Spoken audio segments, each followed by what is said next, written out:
I don't know. ये क्या हुआ देखो।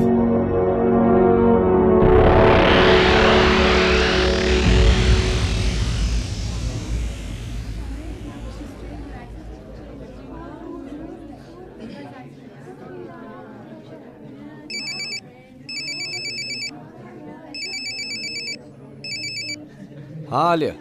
रणवीर, कहाँ हो तुम? मैं यहाँ डॉकयार्ड में हूँ। बोलो क्या हुआ? फौरन सेंट पॉल्स चर्च पहुँच जाओ। यहाँ पे सीनियर फादर क्रिस्टो का मर्डर हुआ है। What? ठीक है मैं अभी पहुँचता हूँ। तुम लोग यहाँ पर तहकीकात करो, मैं अभी आ रहा हूँ।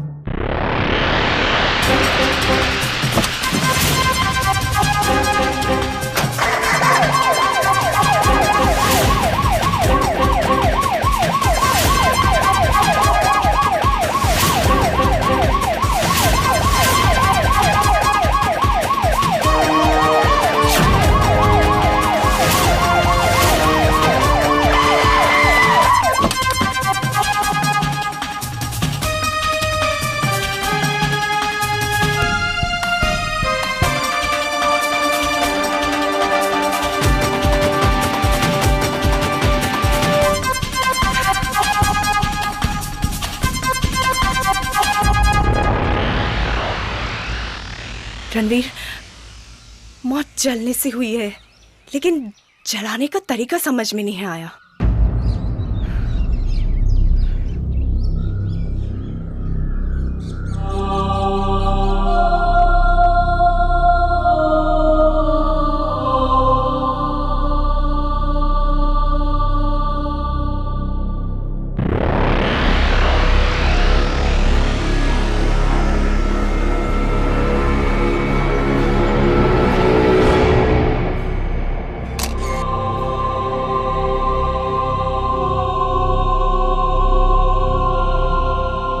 टीचर, क्या आप पूरे यकीन से कह रही हैं कि जब चीख सुनने के बाद आप यहाँ आई तो फादर डिकोना के सिवा यहाँ पर कोई नहीं था और लाश इसी जगह पर थी? हाँ, जब मैंने एक तेज चीख सुनी तब मैं अपने साथी टीचर के साथ भागते हुए यहाँ पहुंची तो मैंने देखा कि फादर डिकोना घबराए हुए लाश के पास खड़े थे, लेकिन फिर चुपचाप अचानक वो बाहर चले गए। मैं आपसे कुछ सवाल करना चाहता हूँ, लेकिन मेरे सवालों का जवाब देने से पहले ठीक से सोच लीजिएगा। जी पूछिए। फादर क्रिस्टो की मौत के बाद फादर डिकोना इस चर्च के हेड प्रीस्ट बनने वाले थे। क्या आप मुझे बता सकते हैं कि उन दोनों के बीच में कैसे संबंध है? जी ये तो मैं नहीं जानती। मैं बताती हूँ। फादर क्रिस्टो और फादर डिकोना के विचार आपस में बिल्कुल नहीं मिलते थे। फादर क्रिस्टो अंधविश्वास पर बिल्कुल यकीन नहीं करते थे, जबकि फादर डिकोना वो उन सभी बातों पर यकीन करते थे, इसलिए अक्सर उन दोनों में बहस हुआ करती थी। क्या ये सच है टीचर? हाँ, ये सच है। मैंने भी फादर डिकोना को उनसे बहस करते हुए कई बार देखा था। वो दोनों एक दूसरे को बिल्कुल पसंद नहीं करते थे और इसलिए हमेशा एक दूसरे को नीचा दिखाने की कोशिश में लगे रहते थे। फादर क्रिस्टो का मानना था कि चर्च को अंधविश्वासों में बिल्कुल यकीन नहीं करना चाहिए, जबकि फादर डिकोना चर्च में प्रार्थना करने आए सभी लोगों में अंधविश्वास फैलाते रहते थे, इसलिए फादर क्रिस्टो उनसे नाराज रहते थे।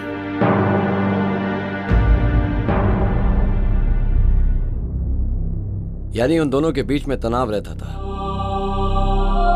Well thank you teachers, thank you very much. चलो आलिया।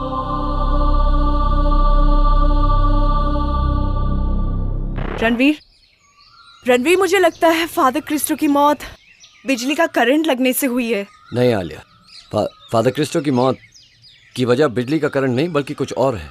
कुछ और? मैं समझी नहीं।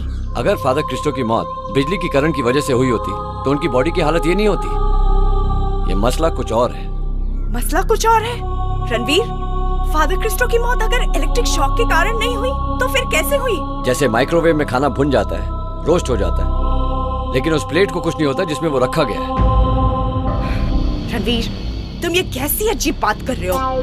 आलिया, आग में किसी चीज को भुनना और माइक्रोवेव में भुनने का फर्क सिर्फ यही है कि आग बाहर से जलाती है और माइक्रोवेव अंदर से, और फादर क्रिस्टो की बॉडी के साथ भी यही हुआ है। तुम्हारा मतलब ये वाटर पार्क के गेटकीपर के साथ जो हत्या हुई थी? Exactly. You mean to say pyrogenic की हरकतें? हाँ आलिया, पहले मुझे शक था लेकिन अब यकीन हो गया। कि फादर क्रिस्टो की मौत पायरोकिनेसिस का केस है। हमें फादर डिकोना से फौरन मिलना होगा। Right. Come on, let's go. Ranveer, father डिकोना। Excuse me father.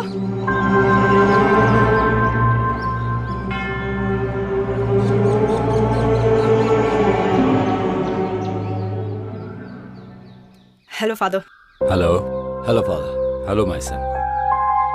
फादर, मेरा नाम रणबीर है, ऑफिसर ऑन स्पेशल ड्यूटी, और ये मेरी कोलीग आलिया है।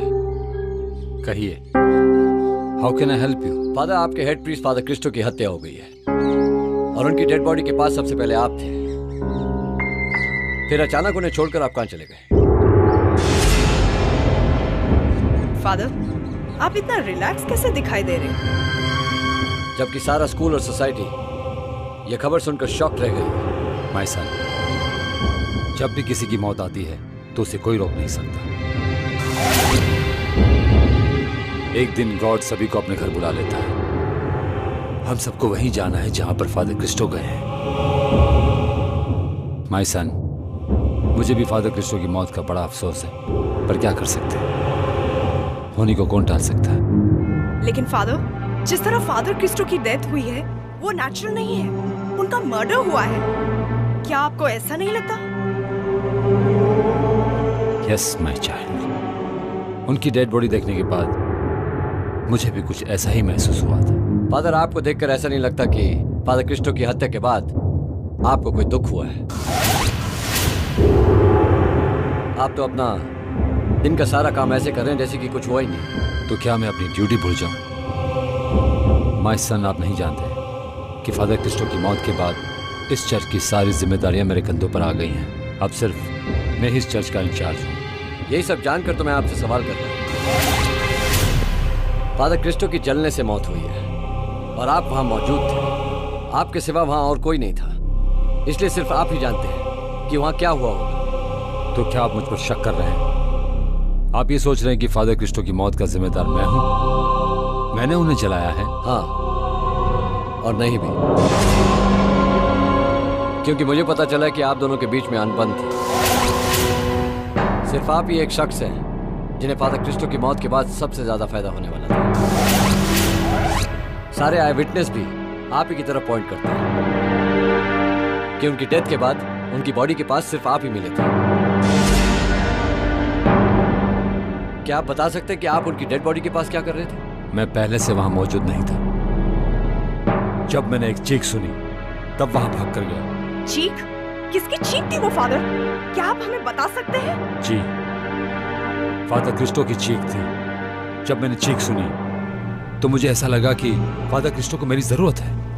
मैं वहां भाग कर गया। तब वहां मैंने एक बच्चे को निकलते हुए देखा। बच्चा? जी। कौन बच्चा? हमारे स्कूल का स्टूडेंट है, राहुल मल्होत्रा। क्या आपके कहने का मतलब है कि इस बच्चे का कुछ लेना देना है उस मर्डर से? जी नहीं, वो 12 साल का छोटा सा मासूम सा बच्चा है। एक्सक्यूज मी, मेरे प्रेयर्स का वक्त हो गया है। God bless you both. So what do you think? ये तो बच्चे से मिलने के बाद ही पता चलेगा।